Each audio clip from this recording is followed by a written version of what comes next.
তোনাদের কাজ। মুইন চুপচাপ নিজের মাথা নেড়ে বলে। গিফটগুলো সব সাজিয়ে রেখে বক্সগুলো নিয়ে ইনশিরা বিপদে পড়ল। মুইন বলল, এগুলো এখানে থাকুক, আমি রেখে আসবো স্টোর হাউসে। ইনশিরা আপত্তি তুলে বলল, সামান্য কাজ, আপনি আমাকে স্টোর হাউসটা দেখিয়ে দিন, আমি রেখে আসছি। মুইন কিছু মুহূর্ত ইনশিরাকে দেখে বলল, চলো আমার সাথে। কটেজের ঠিক পেছন দিকে 2 রুমের একটা স্টোর হাউস। প্রথম তালাটা খুলে মুইন বলল, বক্সগুলো আমার কাছে দাও, তোমার ভেতরে ঢোকার প্রয়োজন নেই, ভেতরে ধুলোবালি। ধুলোবালিতে আমার ফোবিয়া নেই। বলে ইসি পা রাখলো ভেতরে। মুইন মেয়েটির আত্মবিশ্বাসী কথা ধরন দেখে হাসে। অসংখ্য বাক্স বাইরে থেকে একটা একটা করে নিয়ে গুছিয়ে রাখার এক পর্যায়ে ইনশিরা নিজের হাতে টান অনুভব করলো। ঘাড় ঘুরিয়ে দেখে মুইন টেনে তাকে নিজের পেছনে নিয়ে নিয়েছে। ইনশিরা জিজ্ঞাসু দৃষ্টিতে তাকায়। মুইন বলে, ককরোচ? ইনশিরা মেঝেতে দেখলো 2-3টে তেলাপোকা। সে তেলাপোকাগুলো চটি জুতোর দ্বারা পিষে মুইনকে ঠান্ডা গলায় বলে, আমার ককরোচ ফোবিয়াও নেই, আমি এসব ভয় পাই না, এসব ধরে ধরে ছবি তুলি আমি। বধূর সাহসিকতা দেখে কুপকাত মুইন। এই মার কাটারি মেয়ের কাছে কখনো তার হিরো হওয়ার সম্ভাব্যতা নেই। উনি একাই 100। বধূকে অ্যাপ্রিসিয়েট করে মুইন বলল, দ্যাটস গ্রেট। বাকি বক্সগুলো দুজনে হাতে হাতে নিয়ে রাখলো। শেষ বক্সটা নিতে যখন মুইন স্টোর হাউসের বাইরে বেরোবে, ঠিক তখনই ইনশিরা বিকট চিৎকার দিয়ে উঠল। মুইন তড়িৎ গতিতে ঘুরে দাঁড়ানোর আগেই তাকে পেছন থেকে আঁকড়ে ধরল ইনশিরা। মুইনের চোখ দুটো রসগোল্লা সাইজের মতো বড় বড় হয়ে গেল। টের পেল নরম দুটো হাত তাকে কিভাবে ছুঁয়েছে। মুইন চাইলেও সময় এখানে কিছুক্ষণের জন্য থমকে যাক। পরক্ষণে গলা খাকারি দিয়ে বলল, ইসি, আর ইউ ও? ইঁদুর ফোবিয়া আছে আমার, ইঁদুর ফোবিয়া আছে। মুইনকে ধরে হড়বড়িয়ে বলল ইনশিরা। মুইন স্থির দাঁড়িয়ে আছে। ইনশিরার কণ্ঠস্বরে বুঝতে পেরেছে সে আসলে ভয়টা পেয়েছে যথেষ্ট। পেছন থেকে মুইনকে যেভাবে ধরে রেখেছিল সেভাবেই ধরে আছে, দাঁড়িয়ে আছে ঠায়। পিঠের কাছ থেকে খামচে ধরে আছে মুইনের টি শার্ট। সময় বেশিক্ষণের জন্য থামল না।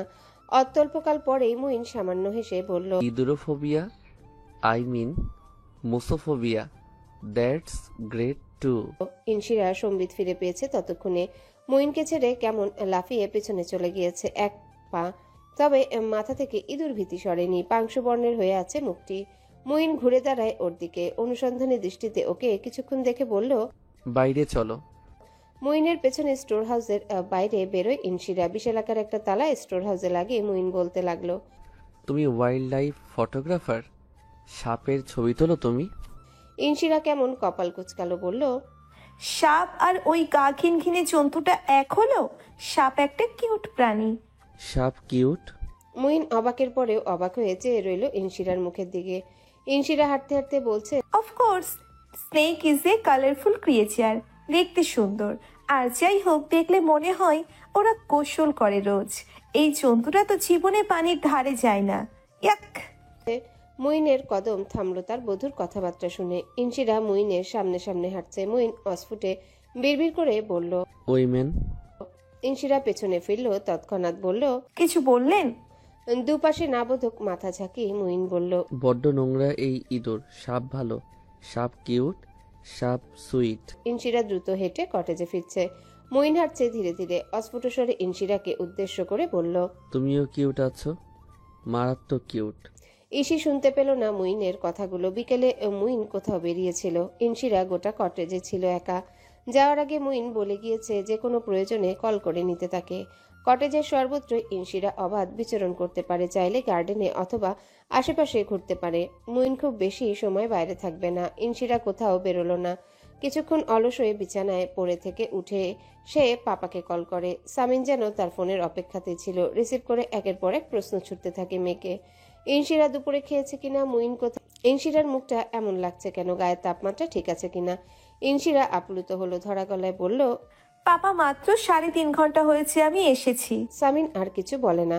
মেয়েকে দেখতে থাকে মন ভরে। বাপ বেটিকে বিরক্ত করতে চলে আসে আলো। আসে ইনশিরা, চাচা চাচিরা, ফুপা ভাইরা, সেহা মামারা মামিরা। এদের পাগলামি দেখে ইনশিরা হাসে। সবার সাথে ভিডিও কলে 1 ঘন্টা আলাপ সেরে ফোন রেখে ইনশিরা উঠে দাঁড়ায়। মিঠি লেজ নেড়ে নেড়ে ঘরময় খেলছিল। ওকে দেখে ইনশিরার হঠাৎ মনে পড়ল ওর খাবারের কথা। কিছুক্ষণ আগে দুধ খেয়েছে সামান্য, এরপর কিছু খায়নি। ইনশিরা ফোনটা হাতে তুলে বিনা সংকোচে মুইনকে কল করলো। মুইন ছিল তখন সুপারমার্কেটে, বাড়ির জন্য কিছু গ্রোসারিজ প্রয়োজনীয় জিনিসপত্র কিনতে গিয়েছিল। ইনশিরার ফোন পেয়ে তার মুখটা আপনা আপনি হাসে।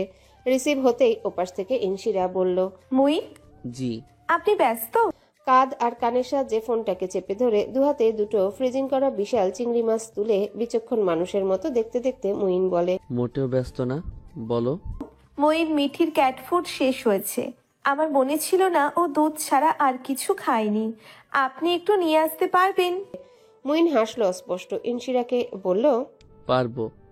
তোমার কিছু লাগবে? ভীষণ পরিচিত একটা বাক্য ইসির মনে পড়ে যায়। পাপা মার্কেটে গেলে মাম্মাকে ঠিক এভাবেই বলে। ইসি বলল, না, লাগবে না, ধন্যবাদ, রাখছি। কল কাটতেই মুইনের পাশ থেকে তার এক বন্ধু বলল, ভাবি চোখে হারাচ্ছে।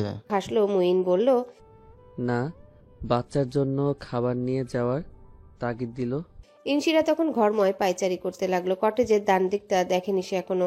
মোট 3টা বেডরুমে সুন্দর একটা কটেজ, গোছালো সুন্দর। হাঁটতে হাঁটতে গেস্ট রুমের পাশের ঘরটাতে ইনশিরা কৌতূহলবশত ঢুকলো। এটা মুইনের স্টাডি রুম, সেটা দেখেই বোঝা যাচ্ছে। একটা বেড অবশ্য আছে, তবে পুরো ঘরটাকে মনে হচ্ছে একটা লাইব্রেরি। কমসে কম 500 বই, ঠাসা 3টা সেলফ। ইনশিরা এগিয়ে গিয়ে সেগুলো ছুঁয়ে ছুঁয়ে দেখলো। অথচ ইনশিরা একাডেমিক বইয়ের বাইরে হাতে গোনা কয়েকটাই বই পড়েছে। ঘরের এক কোণে মুইনের কম্পিউটার, একটা রকিং চেয়ারও আছে। ইনশিরা শুধু শুধু একটা বই তুলে নিয়ে সেটা নিয়ে বসলো চেয়ারটাতে। এর মাঝে টের পেল তার ফোনে পরপর কয়েকটি বার্তা এসেছে।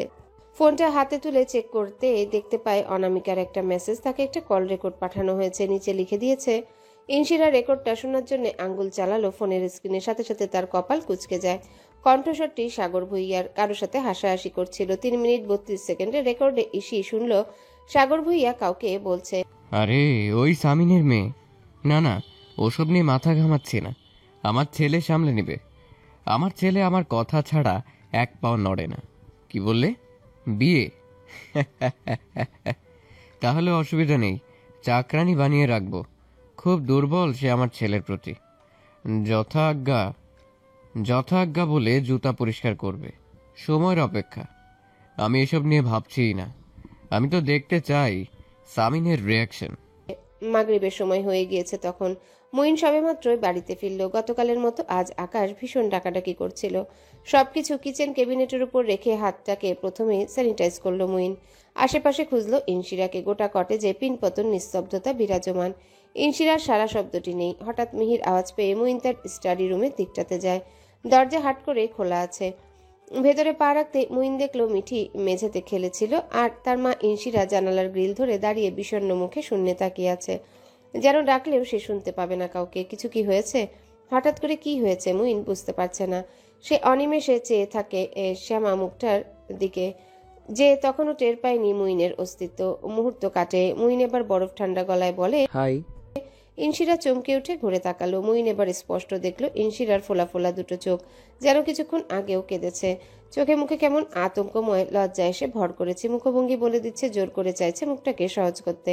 মুইন একদৃষ্টে দীর্ঘ সময় ইনশিরার চোখের দিকে তাকিয়ে থেকে বলল, আপনার জীবনে কি অনেক হতাশা? আপনার বয়ফ্রেন্ড কি আপনাকে চিট করেছে এবং পরে আপনার বাবা মা আপনাকে জোর করে এক গোমরামুখী লোকের সাথে বিয়ে দিয়েছে? আপনার জীবনের সকল আশা হতাশায় বদলে গিয়েছে। তবে এই সন্ধে সন্ধে এক মগ কড়া কফির সাথে হতাশাটুকু গিলে ফেলার আমন্ত্রণ রইল। চিনি ক চামচ? ইনশিরা ফেলফেল করে তাকিয়ে আছে মুইনের দিকে, অক্ষি পড়ল প্রশস্ত করে। দুজন দুজনের দিকে তাকিয়ে রয় মুহূর্ত থেকে মুহূর্ত। মুইনের চোখে তখনও প্রশ্নটা নাচছিল।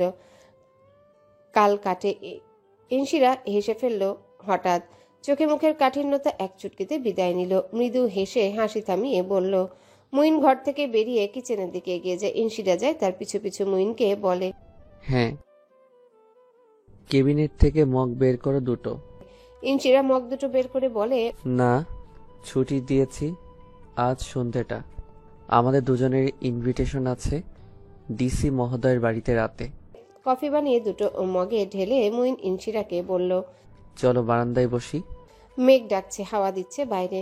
কটেজের বাগানে একটা বড় বকুল গাছ। বকুলের সুঘ্রাণ ভেসে এসেছে ওই নির্জন নিস্তব্ধ পরিবেশে, অন্য মাত্রা যোগ করেছে। ইনশিরার দিকে এক ফাঁকে মুইন তাকায়। চুলে দুপাশে দুটো ঝুঁটি করেছে, দেখতে লাগছে কিশোরী মেয়েদের মতো। হঠাৎ কি মনে করে ইনশিরা বলল।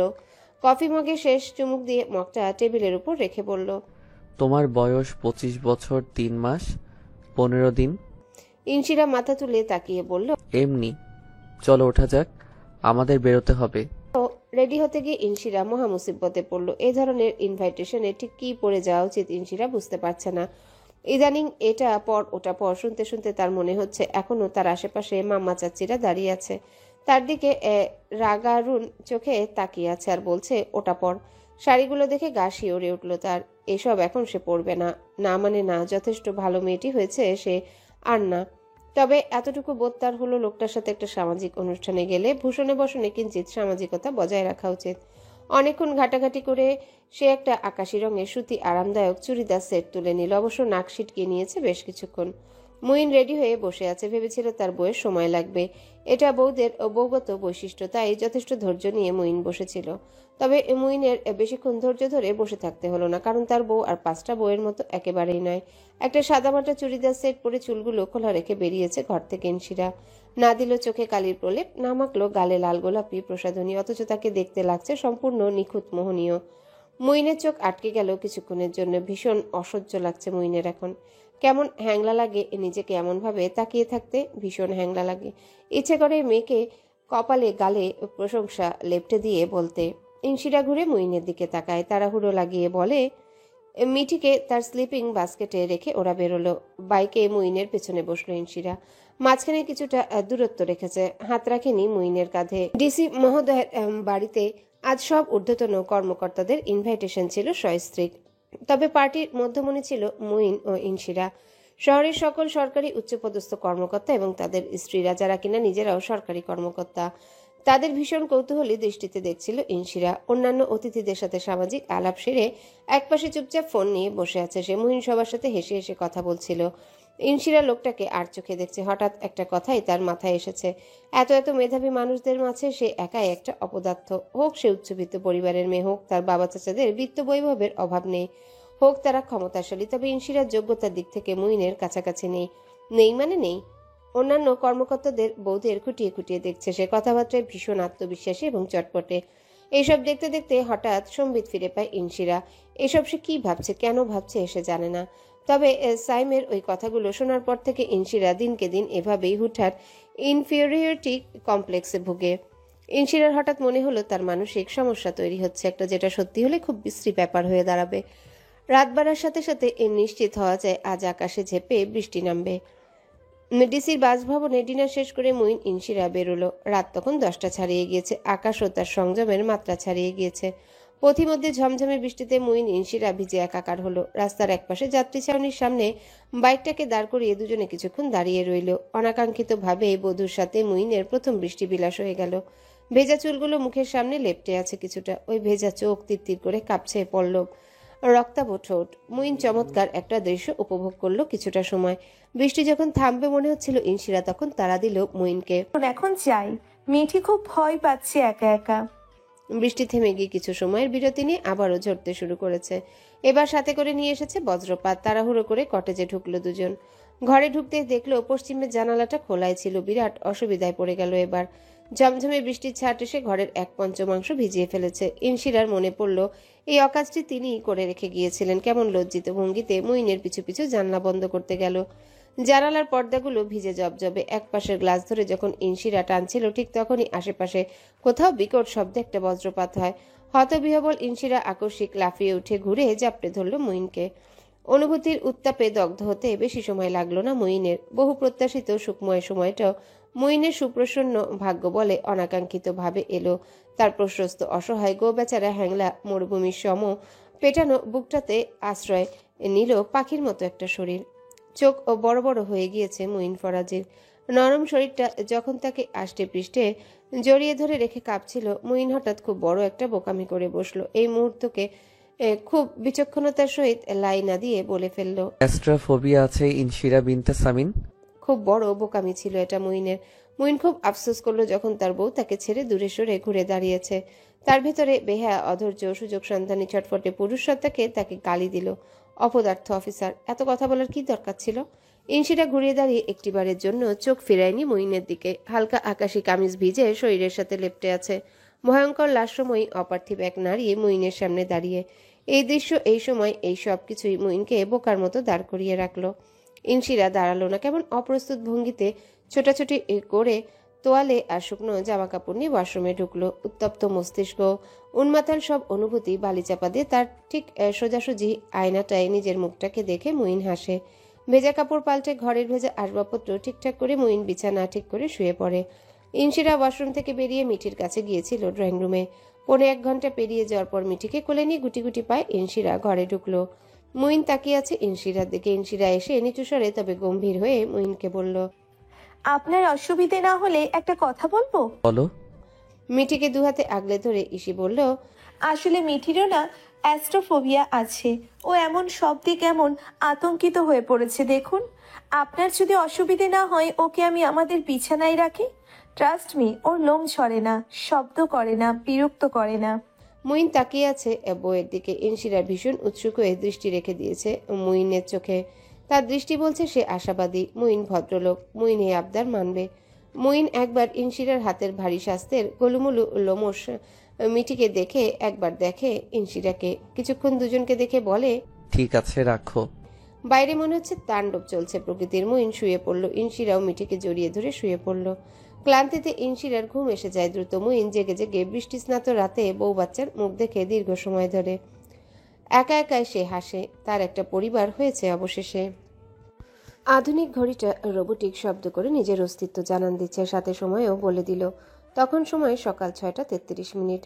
বাইরেটা ততক্ষণে পরিষ্কার হয়ে গেছে। সূর্য তার মিঠা উষ্ণতা ছড়িয়ে দেওয়ার প্রস্তুতি নিচ্ছিল তখন। মুইনের দৃষ্টি স্থির হয়েছিল বিছানায় ঘুমন্ত মেয়েটির দিকে, যার মাথার কাছে মিঠি বসে আছে। মিঠির নির্লিপ্ততা দেখে মনে হচ্ছে সেও তার মায়ের জন্য চিন্তিত। মুইন মুখ দিয়ে চুকচুক শব্দ করে মিঠিকে কাছে ডাকে, হাত বাড়িয়ে। মিঠি তার বাবাকে 3 দিনে চিনে নিয়েছে। মুইনকে বাবা হিসেবে পছন্দ করে ফেলেছে সম্ভবত। তাই ডাকার সাথে সাথে মুইনের কাছে ছুটে আসে। ওর তুলতুলে শরীরটাকে এক হাতে আগলে নিয়ে মুইন বেডসাইড টেবিলে তাকালো। পিক পিক আওয়াজ করে ফোনটা মুইনের মনোযোগ কেড়ে নেয়। ইনশিরার শ্যামা মুখটার দিকে তার নিকোষ কালো বাদামি চোখের দৃষ্টি স্থির রেখে ফোনটা রিসিভ করে মুইন নম্র স্বরে বলে, আসসালামু আলাইকুম মা। ফোনের ওপাশে আলো সালামের জবাব দিয়ে অস্থির হয়ে বলল, তো করলাম না তো। আসলে গতকাল অত রাতে ফোন করে তোমাদের বিরক্ত করতে চাইনি, তাই সকালের অপেক্ষা করে সকাল সকাল ফোন দিলাম। ও কই, ও কেমন আছে? জ্বর কি উঠেছিল? আর মুইন শাশুড়িকে শান্ত করার চেষ্টায় নিচু গলায় বলতে লাগলো, জ্বর আসেনি মা, ও ঘুমাচ্ছে, চিন্তার কিছু নেই। অসুবিধা দেখলে আমি আপনাদের জানাবো। বাবাকে বলুন দুশ্চিন্তা না করতে। আলো আশ্বস্ত হয়ে কল কাটলো। শাশুড়িমাকে চিন্তামুক্ত করে মুইনও স্বস্তির নিঃশ্বাস ফেলল। তবে পরপর তার ফোনে কল আসে ইনশিরা, চাচাদের, ইহানের, ইনায়া, শেহার। একে একে সবাইকে আশ্বস্ত করে ঘুমন্ত ইনশিরার মুখের দিকে তাকিয়ে মুইন একটা লম্বা শ্বাস ফেলে বিড়বিড়ালো, সবার আদরের দুলালিকে বিয়ে করে মহা মুশকিলে পড়া গেল। বলে নিজেই হাসলো। এরপর মিঠিকে কোল থেকে নামিয়ে দেয়। আজ মুইন মর্নিং ওয়াকে যাবে না বলে ঠিক করলো। কিছুক্ষণ কটেজে থেকে ডিউটিতে যাবে। কিছু মুহূর্ত চুপ করে বসে থেকে মুইন এবার হাত বাড়িয়ে নিঃসংকোচে ইনশিরার কপাল ছুঁয়ে তাপমাত্রা দেখলো। গায়ে জ্বর নেই, তবে খুব কাহিল লাগছে মুখখানি। সেদিন বৃষ্টিতে ভেজায় জ্বর পেয়ে বসেছিল ইয়াসার মির্জার শক্তপোক্ত কন্যাকে। তাদের রিসিপশন, প্রীতম ইনায়ের রিসিপশন, 102 জন নিয়ে পার করে আজ 3 দিনের দিন এই যন্ত্রণা থেকে মুক্তি মিলল তার। এর মাঝে মুইনের তরফ থেকে রিসিপশনের দিনে মুইনের শাশুড়ি এসে থাকতে হয়েছে ইনশিরার কাছে। জ্বর নিয়ে ইরফানকেও বিদায় জানাতে পারেনি, অ্যান্টিবায়োটিক চলছে। গতকাল রাতে হুশ করে জ্বরটা নাই হয়ে গেল। মিঠি লেজনার ছিল ইনশিরার পাশে চুপচাপ বসে থেকে। মুইন উঠে ঘরের সমস্ত পর্দা সরিয়ে ঘর আলোকিত করে দিতেই ইনশিরা কপাল কুঁচকে ফেললো। মিঠা রোদটুকু কেমন চোখে লাগলো তার। ধীরে ধীরে চোখ মেলে আশেপাশে তাকিয়ে উঠে বসলো। টের পেল মাথাটা যথেষ্ট হালকা লাগছে। মুইন শরীর থেকে তার জ্যাকেটটা খুলে রাখতে রাখতে বলল, good morning. Good morning. Inshira জবাব দিয়ে উঠে দাঁড়ালো। জ্বর নেই দেখে দুবার সৃষ্টিকর্তার কাছে শুকরিয়া আদায় করলো মনে মনে। তবে নিজের দিকে ইনশিরা তাকাতে পারল না। ভীষণ নোংরা লাগছিল নিজেকে। মনে হচ্ছে অসুখ বিসুখ তার পোশাকে ঢুকে পড়েছে। এগুলো বদলে ফেলা অতীব জরুরি। তার চেয়ে বড় কথা, একটা লম্বা শাওয়ার নেওয়া ইনশিরার জন্য অপরিহার্য হয়ে পড়েছে। গোসল শেষে ইনশিরা টের পেল শরীরটা অস্বাভাবিক ফুরফুরে লাগছে। একটা সাদা রঙের নরম তোয়ালে মাথায় পেঁচিয়ে ইনশিরা নিজেকে কিছুক্ষণ দেখলো ওয়াশরুম মিররে। 3 দিনের হাড় কাঁপানো জ্বরে তার গলার বিউটি বোনগুলো বেশ সাহসী হয়ে উকিঝুঁকি মারছে। টি শার্ট পেছন থেকে টেনে ধরে দেখলো আগের থেকে রোগা হয়েছে কিনা। ইনশিরার একটা বদ অভ্যাস আছে, গোসল সেরে সবসময় ভেজা জামা কাপড় বালতিতে ভরে রেখে দিবে। ভেজা জামা পাল্টালে বড্ড অলসতা চেপে বসে শরীরে। এসব তখন মাম্মা অথবা মেজমা ধুয়ে দিত। এখানে এসেও এমন করে ইনশিরা বুয়া এসে ধুয়েছে একদিন। ইনশিরা বুঝে এই ব্যাপারগুলো খুব বাজে, তবু অভ্যাসটা বদলাতে পারে না। আজও মন ভুলো হয়ে ভেজা জামা কাপড় বালতিতে রেখে হনহন করে বেরিয়ে এলো আলালের ঘরে দুলালি। মুইন তখন কিচেনে ছিল। ইনশিরা ও মুইনকে অত সকালে কিচেনে দেখে ভীষণ অবাক। একটা কিচেন অ্যাপ্রন গায়ে মুইনের, তাকে দেখে আন্তর্জাতিক মানের কোনো শেফের মতো লাগছে। ইনশিরা 2 কদম এগিয়ে গিয়ে বলল, হ্যালো বন্ধুরা, পরবর্তী পার্ট খুব তাড়াতাড়ি আসবে, তো সবাই অপেক্ষায় থাকো। আর চ্যানেলটি যারা এখনো সাবস্ক্রাইব করনি তারা পরবর্তী পার্ট দেখার জন্য চ্যানেলটি সাবস্ক্রাইব করে রেখো। ধন্যবাদ সবাইকে, আমাদের সাথেই থেকো।